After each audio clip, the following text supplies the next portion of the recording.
Muy buenos días, hermanos. Nuevamente estamos este domingo, 6 de junio, listos para el tiempo también de la predicación. Y bueno, aquellos que no han ido a votar, pues más adelantito listos también para ir al tiempo de la votación. Gracias a nuestro hermano Robert que nos ha recordado. Y ahorita también vamos a pasar a orar por ese asunto también. Pues bueno, hermanos, el título que he escogido para el mensaje de esta ocasión es cuestión de lealtad. Cuestión de lealtad. Como seguidores de Cristo reconocemos que nuestra máxima autoridad es Dios, es el Señor Jesucristo. Y no pocas veces el vivir congruente con eso nos va a meter en situaciones problemáticas. Por ejemplo, la esposa a quien su esposo le exige que deje a un lado su fe. La esposa cristiana va a darse o va a tenerse en ese conflicto de decir, ¿a quién debo de hacer caso? ¿A mi esposo o al Señor? O el trabajador que su jefe le dice que cometa algo en contra de la ley. ¿A quién le tiene que hacer caso el trabajador cristiano? ¿A su jefe o a Cristo? O el hijo a quien sus padres le dicen, deja a un lado tu fe, dedícate a hacer otra cosa. ¿A quién le tiene que hacer caso el joven cristiano? ¿A sus padres o a Cristo? Y este es un dilema, ¿no? Y si esto le pasa por primera vez a alguno de nosotros, pues se preguntará, ¿qué debo de hacer? Yo estimo a mi esposo, quiero a mi esposo, yo estimo, quiero, respeto a mi jefe, yo amo, estimo, quiero a mis padres, ¿qué debo de hacer? Y el asunto entonces deja a muchos creyentes entre la espada y la pared. Pero esta situación no es algo nuevo. En realidad ya es algo que ha sucedido mucho tiempo atrás y justo al Señor lo colocaron en esa situación, entre la espada y la pared, entre decidir entre dos lealtades. Esa es la parte de esto, es lo que vamos a ver en la porción que tenemos para hoy. Pero antes de que nosotros pasemos a la lectura, permítame añadir una cosa. Si hay algo que distingue a los hombres sabios, es la capacidad de responder ante los dilemas. Y nuestro Señor se va a enfrentar a un dilema y va a responder con gran sabiduría. Así que mientras leemos esta porción, quiero que ustedes noten, por favor, la sabiduría de nuestro Señor. Es el pasaje del Evangelio de Marcos, capítulo 12, y la sección que tenemos para hoy es del versículo 13 al versículo 17. El Evangelio de Marcos, capítulo 12, versículos 13 al 17. Le pido por favor, cuando usted lo encuentre, si por favor se pone de pie, me acompañe con su vista mientras doy lectura al pasaje bíblico.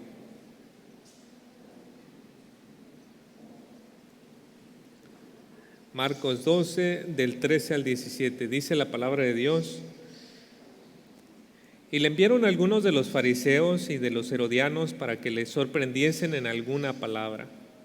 Viniendo ellos le dijeron, Maestro, sabemos que eres hombre veraz y que no te cuidas de nadie porque no miras la apariencia de los hombres, sino que con verdad enseñas el camino de Dios.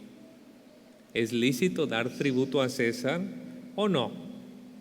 ¿Daremos o no daremos? Mas él, percibiendo la hipocresía de ellos, les dijo, ¿por qué me tentáis? Traedme la moneda para que la vea. Ellos se la trajeron y les dijo, ¿de quién es esta imagen y la inscripción? Ellos le dijeron, de César. Respondiendo Jesús les dijo, dad a César lo que es de César y a Dios lo que es de Dios. Y se maravillaron de él. Oremos. Señor, usted es dueño de todos nosotros, ya sea como creador, ya sea como redentor, nosotros le pertenecemos a usted, oh Señor. Nuestras vidas están en sus manos, Señor. Las elecciones de este día están en sus manos, Señor. Y oramos, oh Padre, pidiendo por el bienestar de nuestra ciudad, como se nos enseña en su palabra que tenemos que orar. Oramos pidiendo por el bienestar de nuestro estado, de nuestro país, Señor, para que usted guíe a los gobernantes que han de quedar elegidos y que han de ser puestos por usted, oh Señor. Oramos para que usted les dé ayuda, sabiduría, gracia, para que nuestra obediencia a ellos, Señor, sea una obediencia que traiga bienestar, sea una obediencia fácil, sea una obediencia que venga a traer beneficio a nuestro país, Señor, a nuestra sociedad también. Oh Padre, oramos por ellos, pero oramos, Padre, que incluso si tenemos unos malos gobernantes, que siempre tengamos nuestra lealtad a usted, Señor, y en todo aquello que debamos y podamos, mostremos ese respeto también por nuestras autoridades. Bendíganos, Señor, en esta hora, guíenos mientras estudiamos juntos su palabra. En Cristo Jesús. Amén. Puede tomar su lugar, gracias. El tema de la autoridad que hemos visto en el Evangelio de Marcos, hermanos, sigue presente hasta el versículo, los versículos que nosotros hemos tenido para hoy. En este último tiempo que hemos estado viendo el Evangelio de Marcos, hemos enfocado nuestra atención en la última semana de nuestro Señor antes de morir en la cruz, que es lo que se conoce como la Semana de la Pasión.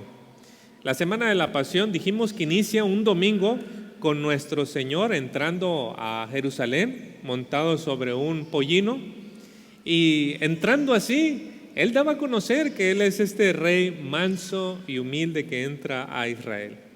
El lunes, el día siguiente, después del domingo, hemos visto que el Señor entró al templo y lo purificó, volcó las mesas, sacó los animalitos e impedía que las personas cruzaran a través del templo.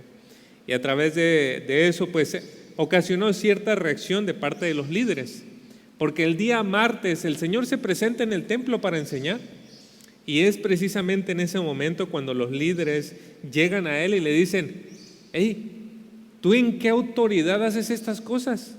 O sea, en otras palabras, ¿quién te dio derecho de entrar como rey en Jerusalén cuando nosotros somos los gobernantes? ¿Quién te dio derecho de hacer todo ese desorden en el templo cuando nosotros somos los gobernantes? Y el Señor pues los puso en un dilema, pero después de eso, el Señor les contó la parábola de la viña. ¿Recuerdan ustedes? La vimos la semana pasada. Que había un señor que había plantado una viña, se fue, mandó a sus siervos y finalmente mandó a su hijo.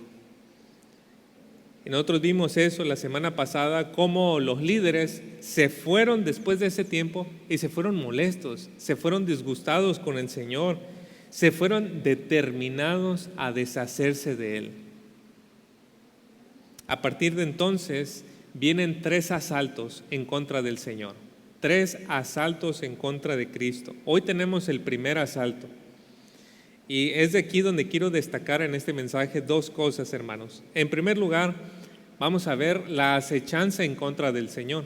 Y en segundo lugar, quiero que notemos la sabiduría que exhibe el Señor frente a la trampa. Veamos entonces, hermanos, primeramente la acechanza contra el Señor. Dice ahí en el versículo 13: y le enviaron algunos de los fariseos y de los herodianos para que les sorprendiesen en alguna palabra. Noten este parecito, como decimos, ¿verdad? Fariseos y herodianos. Es muy difícil ver a estos 2 grupos juntos. De hecho, es que en el Evangelio de Marcos solamente lo hemos visto, o los hemos visto en otra ocasión, que es en el capítulo 3, versículo 6, y ambos comprometidos con destruir a Jesús. Pero este parecito era difícil encontrarlos juntos porque sus fines eran completamente distintos. Los fariseos eran los herederos de una tradición importante. Eran los herederos de la tradición de una rebelión judía que hubo en contra de los griegos.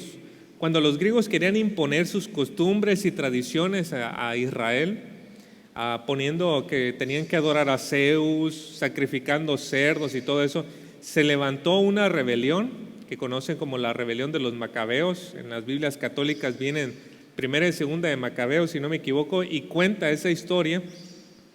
Y bueno, ellos estaban diciendo, están profanando Israel.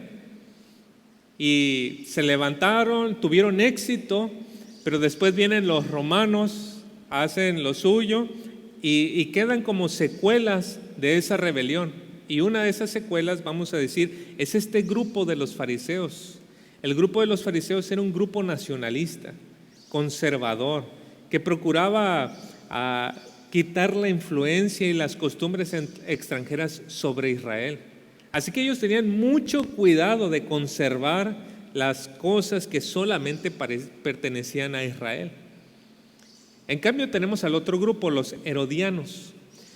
Cuando Roma entonces viene, conquista y todo esto, le deja a Herodes, que viene siendo un parentesco de Israel, de parte de Esaú, que era hermano de Jacob. Entonces de Herodes, le dice a Herodes, tú vas a gobernar sobre Israel. Y entonces viene esta dinastía de los Herodes que reinan sobre Israel, sobre toda esta región. Y ellos tenían como una mentalidad más política, tener una buena relación con Roma, y si tenían buena relación con Roma se favorecían y a la misma vez el pueblo de Israel estaba tranquilo. Entonces los que eran partidarios de Herodes buscaban como la buena relación con Roma. ¿Qué tenía que hacer un grupo nacionalista con un grupo que apoya a los romanos trabajando juntos? Bueno, en español nosotros tenemos ese dicho que dice, el enemigo de mi enemigo es ¿qué? Es mi amigo, ¿verdad? Así que Jesús representaba un enemigo en común para ambos. Y debido a eso, pues vamos trabajando juntos. Para otras cosas no nos vamos a llevar bien, pero tenemos un enemigo en común y tenemos que aliar esfuerzos para derrumbarlo, para derrocarlo. Y es por eso que los vemos juntos en este punto. Ahí dice que buscaban sorprenderle en alguna trampa, ¿no? En el versículo 13,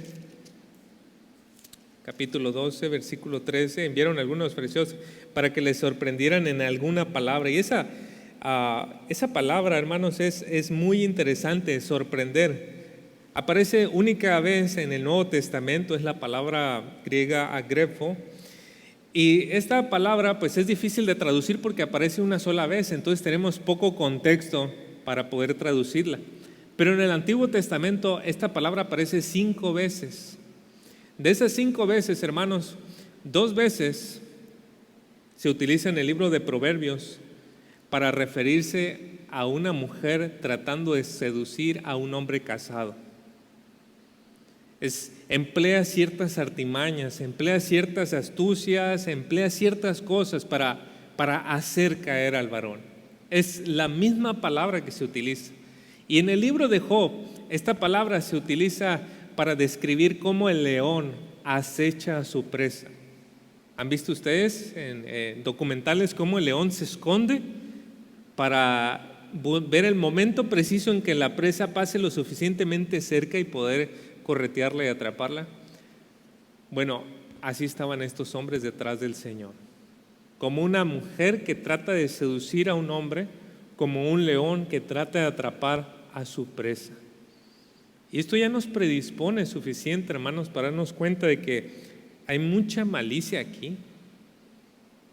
Versículo 14 nos sigue diciendo el texto: viniendo ellos le dijeron, maestro, sabemos que eres hombre veraz y que no te cuides de nadie porque no miras la apariencia de los hombres, sino que con verdad enseñas el camino de Dios. ¿Es lícito dar tributo a César o no? ¿Daremos o no daremos? Noten ustedes la astucia con la que proceden, hermanos. Uno puede sentir el veneno nada más leyendo estas palabras, ¿no? Estos hipócritas conocían muy bien la integridad de nuestro Señor, de modo que sus elogios tenían la intención de manipular la respuesta. Si le están diciendo al Señor, Señor, tú siempre actúas con integridad, siempre dices la respuesta conforme a tus convicciones, Pues es porque ellos ya saben cuál es la convicción del Señor. Es porque ellos ya saben cuál es la respuesta que puede dar o que debería dar el Señor, y lo reafirman y lo empujan para que vaya en esa dirección. Pero precisamente lo están colocando en una situación donde cualquier respuesta que des vas a quedar mal con un grupo. ¿Ha estado usted alguna vez así?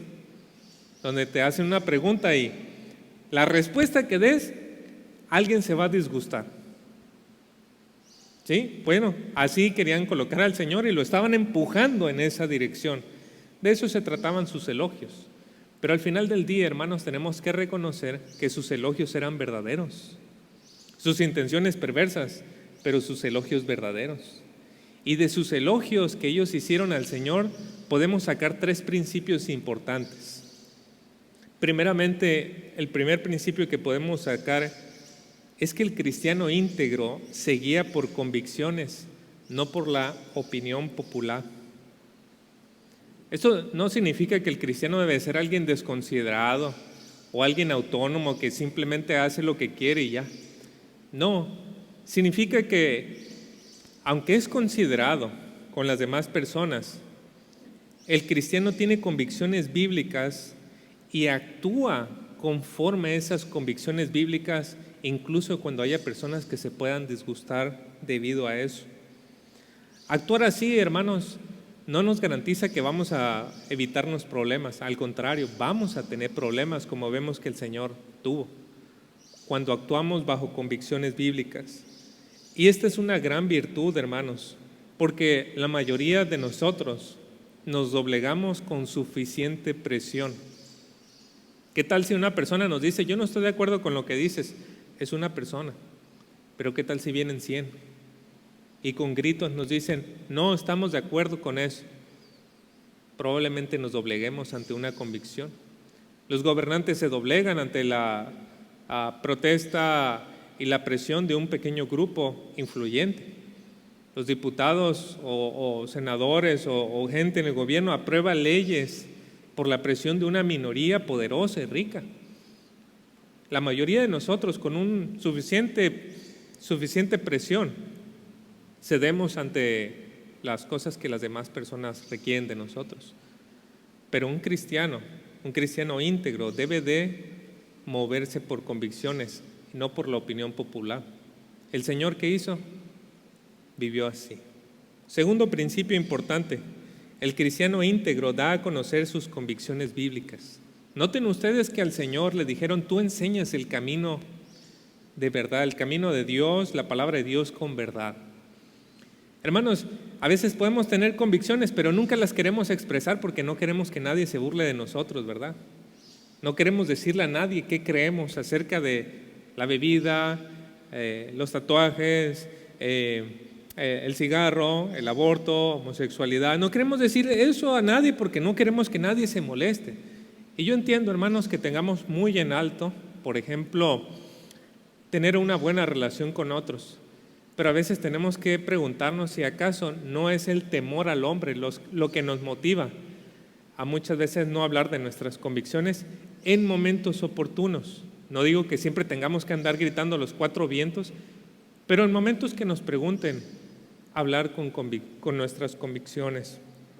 Y claro, con mucha prudencia. Tercer principio importante que hallamos aquí es que el cristiano íntegro es alguien de conducta predecible. El cristiano íntegro es alguien de conducta predecible. Los líderes sabían cómo iba a actuar Jesús. ¿Por qué? Porque actuaba bajo convicciones. Hermanos, hay consiervos en el ministerio que yo sé que si llegan 10 personas conmigo y me dicen, vimos a tal persona con otra mujer que no era su esposa, aunque fueran 10, yo todavía dudaría. Hay consiervos cuya integridad ha sido demostrada por 20, 30, 40 años, que me hacen dudar de alguna cosa escandalosa, porque durante tanto tiempo han tenido una conducta tan predecible de integridad, que cuando llega a ver una cosa, prefiero dudarlo. Prefiero quedarme en, ¿será que sí? Aunque sean 10. Y hermanos, debemos aspirar a eso. Cuando vivimos a medias tintas, cualquier chisme, toda la gente lo cree, ¿verdad? Cuando vivimos a medias tintas, medio cristianos ahí, y alguien dice, no, lo vimos haciendo, pues todo el mundo cree. ¿Por qué? Porque es posible, es factible. Gracias.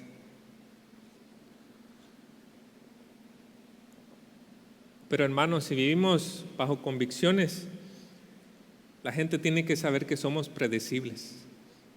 La gente tiene que saber cómo nos vamos a comportar bajo cualquier circunstancia. Debemos aspirar a eso porque el Señor así vivía y nosotros tenemos el ejemplo de Él. Ahora bien, ya que consideramos estos principios, podemos extraer algo más de lo que le preguntaron. Le preguntaron ellos que si era lícito dar tributo a César o no era lícito. Primeramente tenemos que notar la pregunta, ¿es lícito? ¿Lícito conforme a qué? Conforme a la ley de Dios. Pero ¿es lícito? Y esto nos lleva a la siguiente pregunta, o a la pregunta que deberíamos de hacernos es, ¿por qué no sería lícito? Y entonces en mi investigación encontré esto. ¿Puedes poner la siguiente imagen? Aquí está la moneda que seguramente le presentaron al Señor.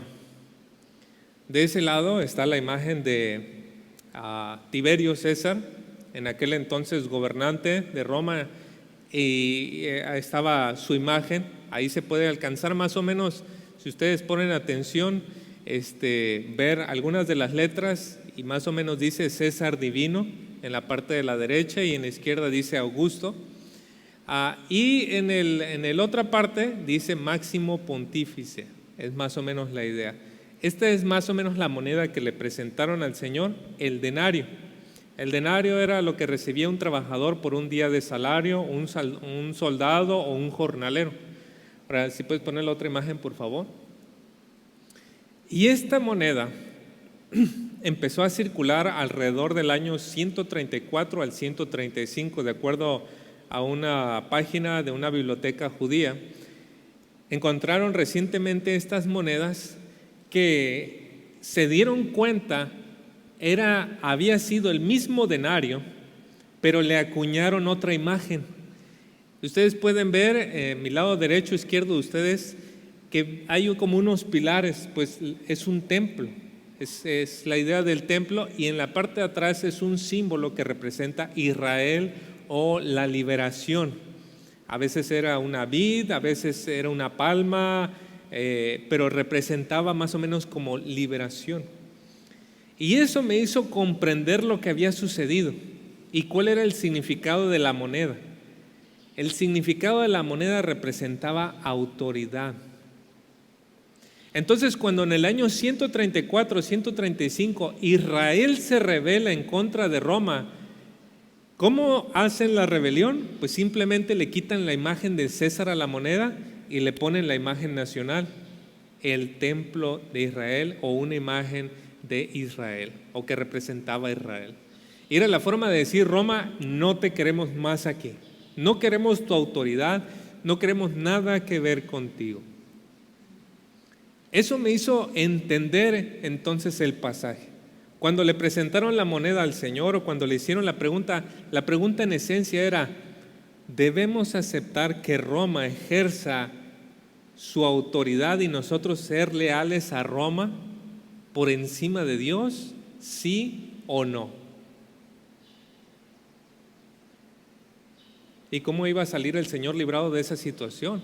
Porque si decía que sí, entonces estaba deshonrando al Señor. Pero si decía que no, entonces podían llevarlo con los romanos y decir: este hombre enseña que no debemos de someternos a Roma. ¿Cómo iba a salir librado el Señor de esa situación? Bueno, veamos entonces en segundo lugar la sabiduría del Señor, versículo 15. Mas él, percibiendo la hipocresía de ellos, les dijo: ¿por qué me tentáis? Traedme la moneda para que la vea. El Señor no dejó que las intenciones de sus adversarios quedaran escondidas. Él le preguntó: ¿por qué me tientan? De hecho, es que es muy ilustrativo que dice que el Señor percibió la hipocresía de ellos, una máscara que tenían enfrente. Proverbios 26, del 24 al 25 nos dice: el que odia disimula con sus labios, mas en su corazón acumula engaño. Cuando su voz sea agradable, no lo creas, pues hay 7 abominaciones en su corazón. Y eso es lo que estaba sucediendo con los líderes, ¿no? ¿Cómo comienza el Señor a responderles? Desafiándoles a mirar su propio corazón, sus motivaciones. Les dice a ellos, ¿no? En el versículo 15, ¿por qué me tentáis? Miren dentro de ustedes, ¿qué los motiva a hacer esto? Y hermanos, yo les digo, el camino de la santidad es mucho más llano cuando nosotros estamos constantemente analizando nuestras motivaciones. Noten ustedes qué sucede con los fariseos y los herodianos cuando no hacen un poco de introspección. Jesús pidió que le trajeran una moneda. Ahí en el versículo 15, ¿no?, que nosotros acabamos de leer, traedme la moneda para que la vea. Y luego el versículo 16, ¿cómo nos dice? Ellos se la trajeron. ¿Notan ustedes algo raro ahí, hermanos?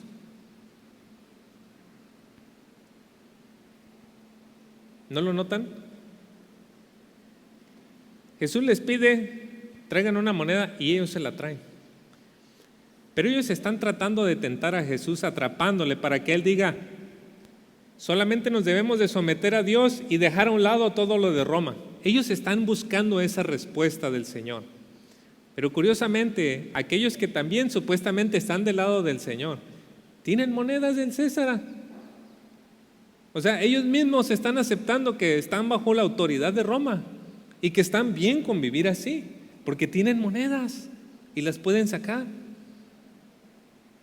El Señor está revelando de alguna manera implícita la hipocresía de ellos. Versículo 16, y les dijo, ¿de quién es esta imagen y la inscripción? Y como ya vimos, era la imagen del César, ¿no? Y respondiendo Jesús les dijo, dad a César lo que es de César y a Dios lo que es de Dios. Las palabras del versículo 17, hermanos, son palabras de sabiduría. Y hasta nuestra fecha son palabras que usamos, ¿no? Sobre todo para pagar impuestos. Da al César lo que es de César, ¿no? Dice el SAT, paga lo que tienes que pagar. Pero se olvidan de la segunda parte. Y la segunda parte es muy, muy importante. El mensaje básico del dicho del Señor es, devuelve a cada uno lo que le corresponde. ¿Qué le corresponde a cada quien? Ese es el mensaje básico. ¿Y qué le corresponde a César? Pues aquello que tiene su imagen, es su firma, es su sello de autoridad. Y pues si está su imagen ahí, significa que le pertenece. A veces encontramos cosas, ¿no?, objetos, y ¿tiene nombre? Muchas veces nos pasa con la Biblia, ¿tiene nombre? Y ya vemos, esta de la Biblia es de alguien y la apartamos. Sabemos que es de esa persona y no tenemos que tocarla, tenemos que devolvérsela. Bueno, al ver esta imagen, ¿de quién es? Pues devuélvanle a él. Pero tenemos que hacer la siguiente pregunta: ¿dónde está la imagen de Dios? ¿Dónde se encuentra la imagen de Dios? ¿Se les viene algún pasaje de la Biblia que hable de alguien que está hecho a la imagen de Dios? Génesis 1:27 nos dice, creó pues Dios al hombre a imagen suya. Está hablando de Dios. A imagen de Dios lo creó, por si no nos quedó claro, varón y hembra los creó. ¿Qué estaba haciendo entonces el Señor? Sí, tu lealtad es al César, pero es una moneda. Tu lealtad suprema de tu vida, de tu alma, de quién eres, de tu propósito, esa se la debes a Dios. Estaba dándole lugar a la autoridad en este mundo, diciéndole, sí, le debes una lealtad, si le debes honra, honra, si es impuesto, impuesto, pero a quien finalmente le debes tu vida es a Dios. Así que devuélvele a cada uno lo que le corresponde. Si es el impuesto al César, pero también ahí los está confrontando diciéndoles, ¿y tu vida? ¿Ya se la diste al Señor? Básicamente era el mensaje que le estaba confrontando el Señor a los fariseos y a los herodianos. ¿Es tu vida del Señor? ¿Es tu vida de Dios? Y es el mismo mensaje con el que nos confronta también a nosotros, hermanos. La misma decisión queda delante de nosotros cuando vemos este dicho. Dad al César lo que es al César y a Dios lo que es de Dios. Y quiero decirle, ¿ya le dio usted al Señor lo que es del Señor? Si en algo puedo resumir la enseñanza de este día, hermanos, es serle leales al Señor. Por encima de toda autoridad, por encima de toda persona, ser leales al Señor. Serle leales a Él. Miren, y ya para terminar, hermanos, noten ustedes cómo estos hombres estaban tratando de poner al Señor en una situación para que cayera, pero al final el Señor da una respuesta de sabiduría y sale librado de ahí. Se le da el lugar al César, pero se le da sobre todo el lugar al Señor. Y ante todo eso, hermanos, ¿qué queda exhibido también detrás de todo eso? La autoridad de Cristo. Quizá no la autoridad para decir esto se tiene que hacer así o así, pero la autoridad moral. La autoridad moral de ser congruente con sus convicciones, de vivir a la altura de eso y de ser un hombre sabio. Así que cuando nosotros somos leales al Señor, cuando entregamos nuestra vida, no la entregamos a alguien tirano, cruel, pero es el Señor Jesucristo. Es a Él a quien debemos nuestra lealtad. Jesucristo es el Señor. Oremos. Gracias, oh Padre, por estas palabras y hacer brillar ante nosotros la sabiduría de Jesucristo. Gracias, Señor, por su Hijo amado que vino aquí a la tierra para enseñarnos cómo vivir. Y gracias porque Él también, a través de este mensaje, nos habla para decirnos a quién pertenece nuestra lealtad. Ahora que son estas elecciones, Señor, o ahora que ha pasado todo este tiempo de campaña, algunas personas han mostrado mucha más efusividad y entusiasmo por líderes políticos y todo eso que por usted, Señor. Oh Padre, ayúdenos a todos nosotros, que nuestra lealtad suprema sea Cristo. Ayúdenos, Señor. Bendiga su iglesia, Señor. Guíenos, ayúdenos en esta semana y que estas palabras queden guardadas en nuestros corazones. En el nombre de Cristo Jesús. Amén. Que el Señor les bendiga, hermanos.